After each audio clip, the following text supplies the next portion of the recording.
دي حاجه كانت ميزه بابا مربينا ان احنا كنا متربيين مع كالتشرز مختلفه واحنا في مصر اصلا. اهلا بيكم في حلقه جديده وان شاء الله تبقى جامده جدا في برنامج غريب وقريب.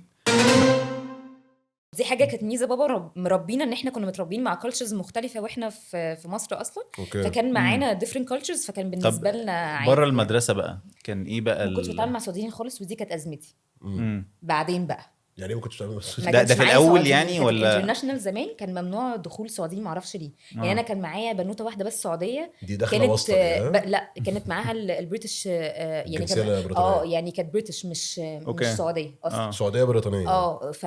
فدي برضو كانت يعني كانت بالنسبه لي اللي هو تمام ماشي، بس ما كانتش برضو بتتكلم سعودي كتير. فما كانش معانا ناس كتير سعوديين، كانت هي الوحيده. واحده تانية وبرضو كانت اكبر مني، فمش بنتكلم لكن مع كنت بعض. بقى بتعملوا ايه في الويك اندز كعيله بقى كنا بنخرج معظم الوقت، حديقة. وكنا عاملين بقى جانج اللي هي صغيره بقى، الحديقة. خلاص بقى كبرت، فعاملين جانج بقى صغيره من 6 افراد، 2 بس مصريين، انا واحده صاحبتي، والباقي كله لبنانيين، اوكي. فلسطينيين، اردنيين. اوكي ده أوكي. ميكس جامد. احنا من ايام ما الويك اند كان بيبقى خميس وجمعه والسبت دراسه. ده كده العيله صح لا كده؟ لا لا، ده كده الصحاب. ده كده هي بتقول لك آه. الصحاب الصحاب ستة. لازم ده- هو في الويك ده اند بره- صحابي جزء من الويك بره اند. المدرسه يعني بتقابلوا بره المدرسه آه. بس دول ما كانوش آه. معاكي في المدرسه، انت لا بتقولي لا، المدرسه كانوا معايا في المدرسه. ده كان أوكي. آه، قلت كنا بنعمل المدرسه ويك اغلبها إند. مصريين.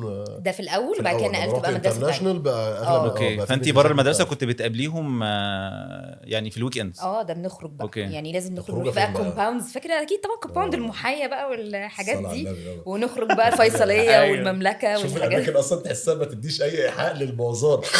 انا رايح فين؟ رايح الفيصليه. هو ده يا عم عيب يا عم، استغفر الله العظيم يا رب. تمام. يعني وبنات انت بقى كنت عم داخلين، موطن فاهم. دي بقى كانت المشكله أيوة. لما جيت فيصلية. مصر بقى. فكل ده كانت تمام يعني. لا فتره التينيج بتاعتي كانت كنترولد، لان كانت طبعا لا الدنيا هناك كنترول. الكوميونتي لا مختلف جدا. تماماً. كنا بقى بنقابل يعني ولاد بره في الكومباوندز وحاجات كده، بس بس دي يعني سرقه دي. بالظبط. بس كانت اهلي هو عارفين عشان تبص بالنسبه وراك لنا وانت بس احنا عندنا عادي يعني، الكالتشر بتاعنا كان عادي يعني. أيوة عادي فاهم، اقول لبابا فاهم. مثلا انا هو شفت في الاخر في ثقه كذا. ما بين بالظبط. الطرفين، فخلاص الدنيا تمام يعني.